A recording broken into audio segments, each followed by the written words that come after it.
I'd like to tell you about the strangest secret in the world. Not long ago, Albert Schweitzer, the great doctor and Nobel Prize winner, was being interviewed in London, and a reporter asked him, "Doctor, what's wrong with men today?"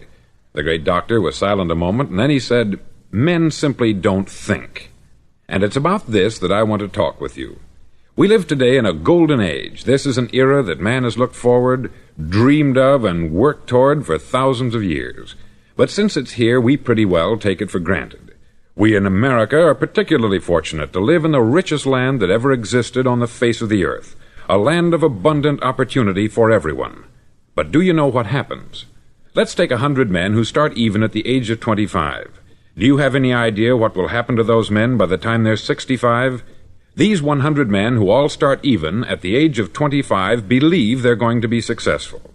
If you asked any one of these men if he wanted to be a success, he'd tell you that he did. And you'd notice that he was eager toward life, that there was a certain sparkle to his eye, an erectness to his carriage, and life seemed like a pretty interesting adventure to him. But by the time they're 65, 1 will be rich, 4 will be financially independent, 5 will still be working, 54 will be broke. Now think a moment. Out of the 100, only 5 make the grade. Why do so many fail? What has happened to the sparkle that was there when they were 25? What's become of the dreams, the hopes, the plans? And why is there such a large disparity between what these men intended to do and what they actually accomplished? When we say about 5% achieve success, we have to define success. And here's the definition. Success is the progressive realization of a worthy ideal. If a man is working toward a predetermined goal and knows where he's going, that man is a success. If he's not doing that, he's a failure. Success is the progressive realization of a worthy ideal. Rollo May, the distinguished psychiatrist, wrote a wonderful book called Man's Search for Himself. And in this book he says, "The opposite of courage in our society is not cowardice, it is conformity." And there you have the trouble today. It's conformity. People acting like everyone else, without knowing why, without knowing where they're going. Now think of it. In America right now, there are over 14 million people 65 years of age and over, and about 13 million of these 14 million are broke. They're dependent on someone else for life's necessities. Now, we learn to read by the time we're 7. We learn to make a living by the time we're 25. Usually, by that time, we're not only making a living, we're supporting a family. And yet, by the time we're 65, we haven't learned how to become financially independent in the richest land that has ever been known. Why? We conform. And the trouble is that we're acting like the wrong percentage group, the 95% who don't succeed. Now, why do these people conform? Well, they don't know, really. These people believe that their lives are shaped by circumstances, by things that happen to them, by exterior forces. They're outer-directed people. A survey was made one time that covered a lot of men, working men, and these men were asked this question: why do you work? Why do you get up in the morning? 19 out of 20 had no idea. If you ask them, they'll say, everyone goes to work in the morning. And that's the reason they do it, because everyone else is doing it. Now let's get back to our definition of success. Who succeeds? The only man who succeeds is the man who is progressively realizing a worthy ideal. He's the man who says, I'm going to become this, and then begins to work toward that goal. I'll tell you who the successful people are. A success is the school teacher who's teaching school because that's what she wanted to do. The success is the woman who's a wife and mother because she wanted to become a wife and mother and is doing a good job of it. The success is the man who runs the corner gas station because that's what he wanted to do. The success is the successful salesman who wants to become a top-notch salesman and grow and build with his organization. A success is anyone who is doing deliberately a predetermined job because that's what he decided to do deliberately. But only 1 out of 20 does that. That's why today there isn't really any competition, unless we make it for ourselves. Instead of competing, all we have to do is create.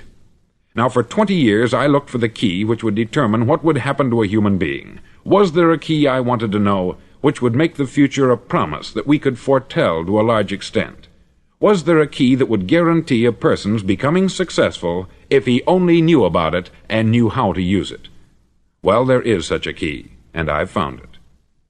Have you ever wondered why so many men work so hard and honestly without ever achieving anything in particular, and others don't seem to work hard and yet seem to get everything? They have the magic touch. You've heard them say that about someone. Everything he touches turns to gold. And have you ever noticed that a man who becomes successful tends to continue to become successful, and on the other hand, have you noticed how a man who is a failure tends to continue to fail? It's because of goals. Some of us have them, some don't. People with goals succeed because they know where they're going. Now think of a ship leaving a harbor, and think of it with the complete voyage mapped out and planned. The captain and crew know exactly where it's going and how long it will take. It has a definite goal. 9,999 times out of 10,000 it will get to where it started out to get. Now let's take another ship, just like the first, only let's not put a crew on it, or a captain at the helm. Let's give it no aiming point, no goal, no destination. We just start the engines and let it go. I think you'll agree with me that if it gets out of the harbor at all, it will either sink or wind up on some deserted beach a derelict. It can't go any place because it has no destination and no guidance. It's the same with a human being. Take the salesman, for example. There is no other person in the world today with the future of a good salesman. Selling is the world's highest paid profession, if we're good at it, and if we know where we're going. Every company needs top-notch salesmen, and they reward those men. The sky is the limit for them. But how many can you find? Someone once said, the human race is fixed, not to prevent the strong from winning, but to prevent the weak from losing. The American economy today can be likened to a convoy in time of war. The entire economy is slowed down to protect its weakest link, just as the convoy had to go at the speed that would permit its slowest vessel to remain in formation. That's why it's so easy to make a living today. It takes no particular brains or talent to make a living and support a family today, so we have a plateau of so-called security, if that's what a person's looking for. But we do have to decide how high above this plateau we want to aim for. Now let's get back to the strangest secret in the world, the story that I wanted to tell you today. Why do men with goals succeed in life, and men without them fail? Well, let me tell you something which, if you really understand it, will alter your life immediately.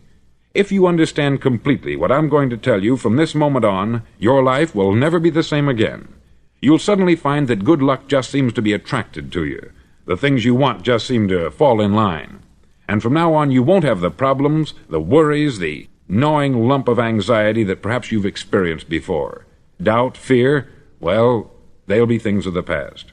Here's the key to success, and the key to failure. We become what we think about.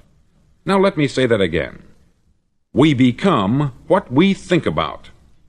Throughout all history, the great wise men and teachers, philosophers and prophets have disagreed with one another on many different things.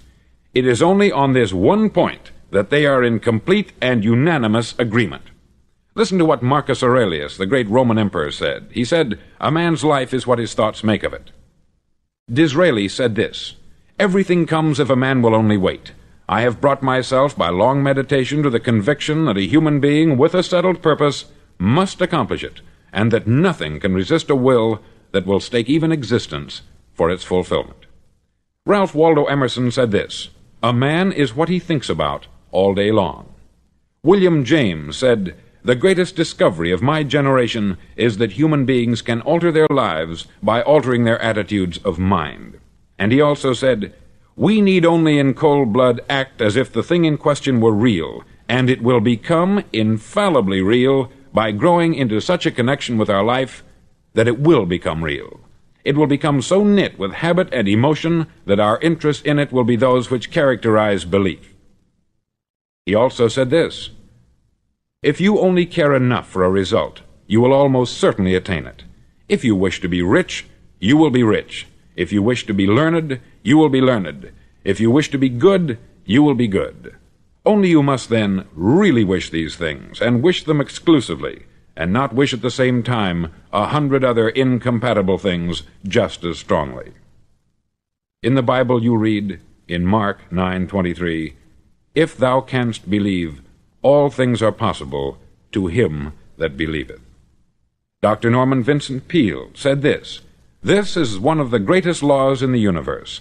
Fervently do I wish I had discovered it as a very young man. It dawned upon me much later in life, and I've found it to be one of the greatest, if not my greatest discovery, outside of my relationship to God. And the great law, briefly and simply stated, is that if you think in negative terms, you'll get negative results. If you think in positive terms, you will achieve positive results. That is the simple fact which is at the basis of an astonishing law of prosperity and success. In 3 words, believe and succeed. William Shakespeare put it this way: "Our doubts are traitors, and make us lose the good we oft might win, by fearing to attempt." George Bernard Shaw said, "People are always blaming their circumstances for what they are. I don't believe in circumstances. The people who get on in this world are the people who get up and look for the circumstances they want, and if they can't find them, make them." Well, it's pretty apparent, isn't it? And every person who discovered this for a while believed that he was the first one to work it out. We become what we think about. Now, it stands to reason that a person who's thinking about a concrete and worthwhile goal is going to reach it, because that's what he's thinking about. And we become what we think about. Conversely, the man who has no goal, who doesn't know where he's going, and whose thoughts must therefore be thoughts of confusion and anxiety and fear and worry, becomes what he thinks about. His life becomes one of frustration, fear, anxiety, and worry. And if he thinks about nothing, he becomes nothing. Now, how does it work? Why do we become what we think about? Well, I'll tell you how it works as far as we know. Now, to do this, I want to tell you about a situation that parallels the human mind. Suppose a farmer has some land, and it's good, fertile land. Now, the land gives the farmer a choice. He may plant in that land whatever he chooses. The land doesn't care. It's up to the farmer to make the decision. Now, remember, we're comparing the human mind with the land, because the mind, like the land, doesn't care what you plant in it. It will return what you plant, but it doesn't care what you plant. Now, let's say that the farmer has 2 seeds in his hand. One is a seed of corn, the other is nightshade, a deadly poison. He digs 2 little holes in the earth, and he plants both seeds, one corn, the other nightshade. He covers up the holes, waters, and takes care of the land, and what will happen? Invariably, the land will return what is planted. As it's written in the Bible, "As ye sow, so shall ye reap." Remember, the land doesn't care. It will return poison in just as wonderful abundance as it will corn. So up come the 2 plants, one corn, one poison. Now, the human mind is far more fertile, far more incredible and mysterious than the land, but it works the same way. It doesn't care what we plant. Success, failure. A concrete worthwhile goal, or confusion, misunderstanding, fear, anxiety, and so on. But what we plant, it will return to us. You see, the human mind is the last great unexplored continent on the earth. It contains riches beyond our wildest dreams. It will return anything we want to plant. Now, you might say, well, if that's true, why don't people use their minds more? Well, I think they've figured out an answer to that, too. Our mind comes as standard equipment at birth. It's free, and things that are given to us for nothing we place little value on. Things that we pay money for, we value. The paradox is that exactly the reverse is true. Everything that's really worthwhile in life came to us free. Our mind, our soul, our body, our hopes, our dreams, our ambitions, our intelligence, our love of family and children and friends. All these priceless possessions are free, but the things that cost us money are actually very cheap and can be replaced at any time. A good man can be completely wiped out and make another fortune. He can do that several times. Even if our home burns down, we can rebuild it, but the things we got for nothing, we can never replace. The human mind isn't used merely because we take it for granted. Familiarity breeds contempt. It can do any kind of job we assign to it, but generally speaking, we use it for little jobs instead of big important ones. Universities have proved that most of us are operating on about 10% of our abilities. Decide now, what is it you want? Plant your goal in your mind. It's the most important decision you'll ever make in your entire life. Do you want to be an outstanding salesman, a better worker at your particular job? Do you want to go places in your company, in your community? All you've got to do is plant that seed in your mind. Care for it. Work steadily toward your goal, and it will become a reality. It not only will, there's no way that it cannot. You see, that is a law, like the laws of Sir Isaac Newton, the laws of gravity. If you get on top of a building and jump off, you'll always go down. You'll never go up. And it's the same with all the other laws of nature. They always work. They're inflexible. Think about your goal in a relaxed, positive way. Picture yourself in your mind's eye as having already achieved this goal. See yourself doing the things you will be doing when you've reached your goal. Ours has been called the phenobarbital age, the age of ulcers and nervous breakdowns. At a time when medical research has raised us to a new plateau of good health and longevity, far too many of us worry ourselves into an early grave trying to cope with things in our own little personal ways, without learning a few great laws that will take care of everything for us. These things we bring on ourselves through our habitual way of thinking. Every one of us is the sum total of his own thoughts. He is where he is because that is exactly where he really wants to be, whether he'll admit that or not. Each of us must live off the fruit of his thoughts in the future, because what you think today and tomorrow, next month and next year, will mold your life and determine your future. You're guided by your mind. I remember one time I was driving through Arizona, and I saw one of those giant earth-moving machines roaring along the road at about 35 miles an hour with what looked like 20 tons of dirt in it, a tremendous, incredible machine, and there was a little man perched way up on top with the wheel in his hands guiding it. And as I drove along, I was struck by the similarity of that machine to the human mind. Just suppose you're sitting at the controls of such a vast source of energy. Are you going to sit back and fold your arms and let it run itself into a ditch? Or are you going to keep both hands firmly on the wheel and control and direct this power to a specific, worthwhile purpose? It's up to you. You're in the driver's seat. You see, the very law that gives us success is a two-edged sword. We must control our thinking. The same rule that can lead a man to a life of success, wealth, happiness, and all the things he's ever dreamed of for himself and his family, that very same law can lead him into the gutter. It's all in how he uses it, for good or for bad. This is the strangest secret in the world.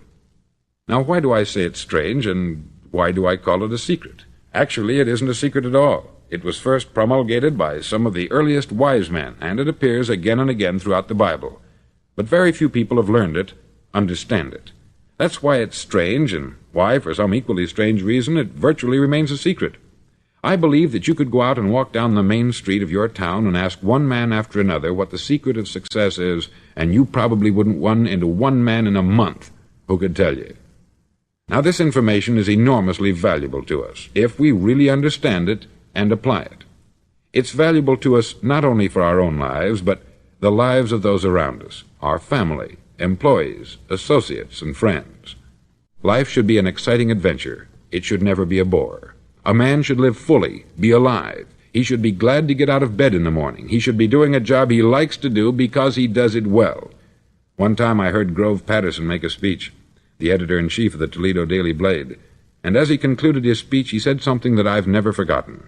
He said something like this: "My years in the newspaper business have convinced me of several things, among them that people are basically good, and that we came from someplace, and we're going someplace.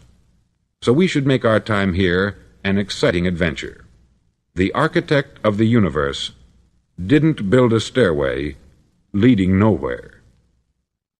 And the greatest teacher of all, the carpenter from the plains of Galilee, gave us the secret time and time again. "As ye believe, so shall it be done unto you." I've explained the strangest secret in the world and how it works. Now I want to explain how you can prove to yourself the enormous returns possible in your own life by putting this secret to a practical test.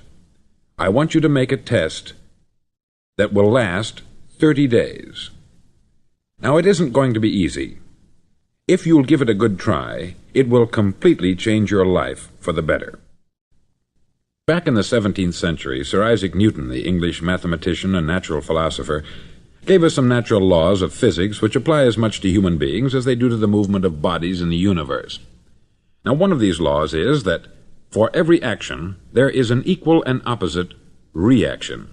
Simply stated, as it applies to you and me, it means we can achieve nothing without paying the price. The results of your 30-day experiment will be in direct proportion to the effort you put forth. To be a doctor, you must pay the price of long years of difficult study. to be successful in selling, and remember that each of us succeeds to the extent of his ability to sell, selling our families on our ideas, selling education in schools, selling our children on the advantages of living the good and honest life, selling our associates and employees on the importance of being exceptional people, to, of course, the profession of selling itself. But to be successful in selling our way to the good life, we must be willing to pay the price. Now, what is that price? Well, it's many things.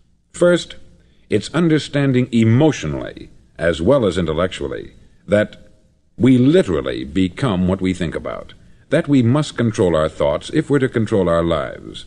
It's understanding fully that, as ye sow, so shall ye reap. Secondly, it's cutting away all the fetters from the mind and permitting it to soar as it was divinely designed to do.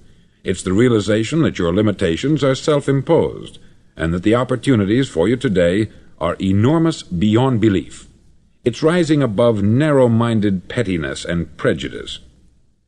Thirdly, to use all your courage to force yourself to think positively on your own problem, to set a definite and clearly defined goal for yourself, to let your marvelous mind think about your goal from all possible angles, to let your imagination speculate freely upon many different possible solutions, to refuse to believe there are any circumstances sufficiently strong to defeat you in the accomplishment of your purpose, to act promptly and decisively when your course is clear, and to keep constantly aware of the fact that you are, at this moment, standing in the middle of your own acre of diamonds, as Russell Conwell used to point out. Fourth, save at least 10% of what you earn. It's also remembering that no matter what your present job, it has enormous possibilities if you're willing to pay the price. Now let's just go over the important points in the price each of us must pay to achieve the wonderful life that can be ours. It is, of course, worth any price. 1. You will become what you think about. 2. Remember the word imagination. Let your mind soar. 3. Courage. Concentrate on your goal every day. 4. Save 10% of what you earn. And action. Ideas are worthless unless we act on them.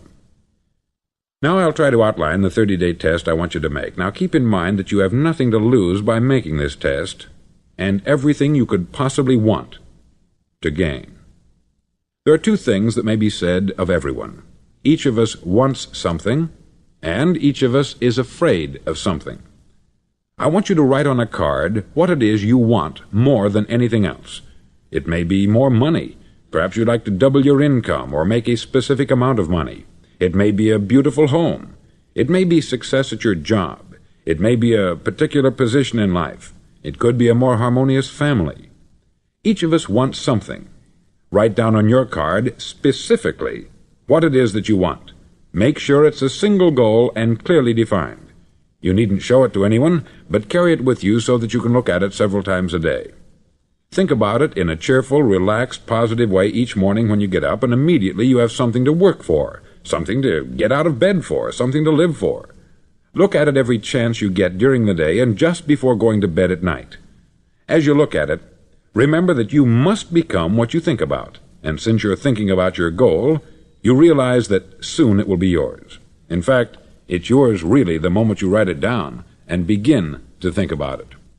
Look at the abundance all around you as you go about your daily business. You have as much right to this abundance as any other living creature. It's yours for the asking. Now we come to the difficult part. Difficult because it means the formation of what is probably a brand new habit, and new habits are not easily formed. Once formed, however, it'll follow you for the rest of your life. Stop thinking about what it is you fear. Each time a fearful or negative thought comes into your consciousness, replace it with a mental picture of your positive and worthwhile goal. There will come times when you will feel like giving up. It's easier for a human being to think negatively than positively. That's why only 5% is successful. You must begin now to place yourself in that group. For 30 days you must take control of your mind. It will think only about what you permit it to think. Each day for this 30-day test, do more than you have to do. In addition to maintaining a cheerful, positive outlook, give of yourself more than you've ever done before. Do this knowing that your returns in life must be in direct proportion to what you give. The moment you decide on a goal to work toward, you're immediately a successful person. You're then in that rare and successful category of people who know where they're going. Out of every 100 people, you belong to the top 5. Don't concern yourself too much with how you're going to achieve your goal. Leave that completely to a power greater than yourself. All you have to do is know where you're going. The answers will come to you of their own accord. Remember these words from the Sermon on the Mount, and remember them well. Keep them constantly before you this month of your test. Ask, and it shall be given you. Seek, and ye shall find. Knock, and it shall be opened unto you. For every one that asketh receiveth, and he that seeketh findeth, and to him that knocketh it shall be opened. It's as marvelous and as simple as that. In fact, it's so simple that in our seemingly complicated world it's difficult for an adult to understand that all he needs is a purpose and faith. For 30 days, do your best. If you're a salesman, go at it as you've never done before, not in hectic fashion, but with the calm, cheerful assurance that time well spent will give you the abundance in return you deserve and want. No matter what your job, do it as you've never done it before for 30 days. And if you've kept your goal before you every day, you'll wonder and marvel at this new life you've found. Dorothea Brand, outstanding editor and writer, discovered it for herself and tells about it in her fine book, Wake Up and Live. Her entire philosophy is reduced to the words, act as though it were impossible to fail. She made her own test with sincerity and faith, and her entire life was changed to one of overwhelming success. Now you make your test for 30 full days. Don't start your test until you've made up your mind to stick with it. You see, by being persistent, you're demonstrating faith. Persistence is simply another word for faith. If you didn't have faith, you would never persist. If you should fail during your first 30 days, by that I mean suddenly find yourself overwhelmed by negative thoughts, you've got to start over again from that point and go 30 more days. Gradually your new habit will form until you find yourself one of that wonderful minority to whom virtually nothing is impossible. Don't forget the card. It's vitally important as you begin this new way of living. On one side of the card, write your goal, whatever it may be. On the other side, write the words we've quoted from the Sermon on the Mount. Ask, and it shall be given you. Seek, and ye shall find. Knock, and it shall be opened unto you. Nothing great was ever accomplished without inspiration. See that during these crucial first 30 days, your own inspiration is kept at a peak. Above all, don't worry. Worry brings fear, and fear is crippling. The only thing that can cause you to worry during your test is trying to do it all yourself. Know that all you have to do is hold your goal before you. Everything else will take care of itself. Remember also to keep calm and cheerful. Don't let petty things annoy you and get you off course. Now, since making this test is difficult, some may say, well, why should I bother? Well, look at the alternative. No one wants to be a failure. No one really wants to be a mediocre individual. No one wants a life constantly filled with worry, fear, and frustration. Therefore, remember that you must reap that which you sow.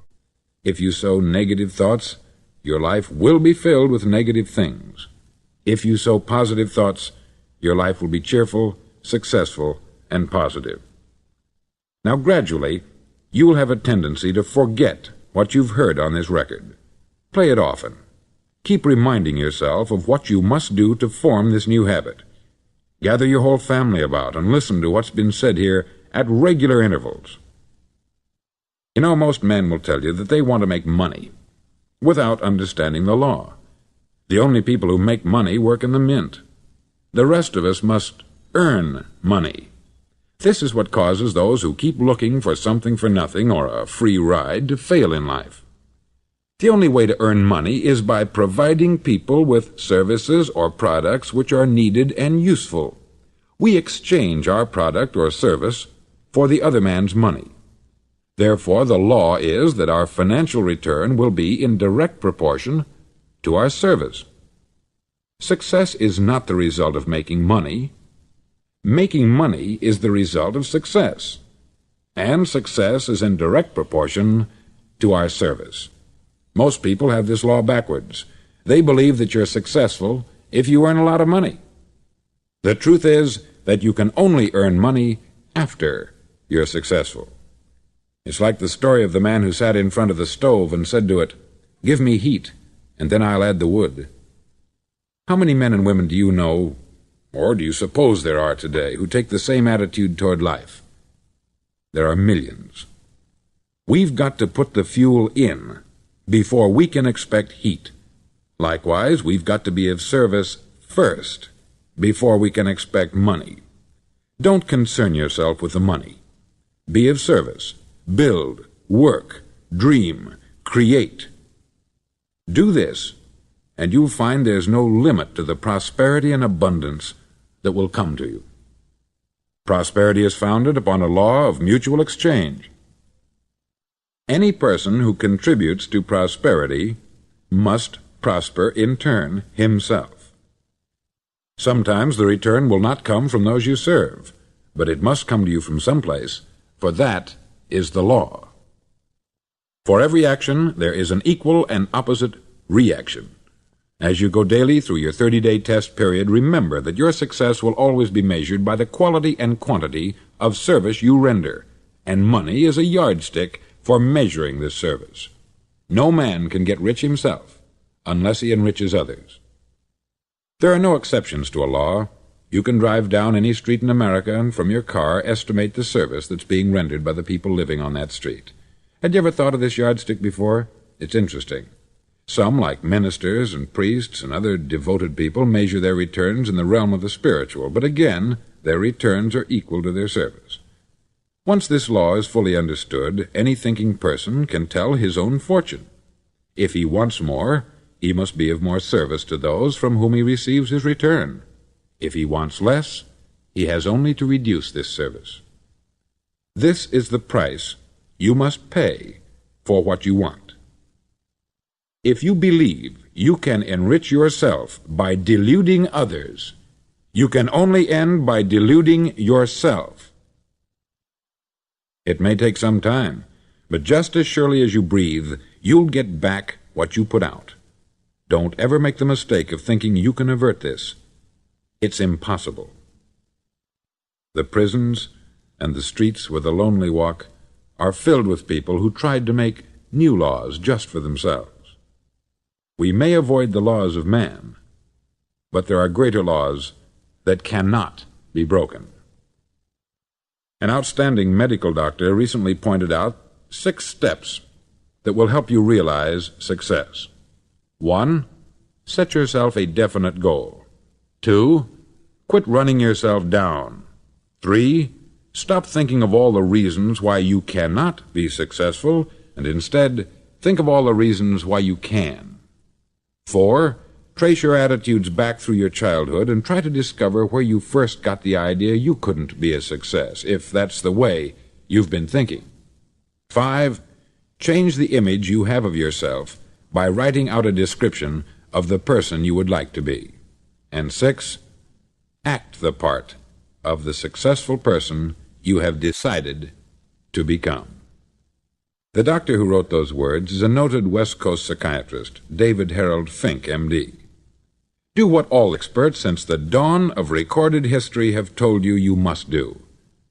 Pay the price by becoming the person you want to become.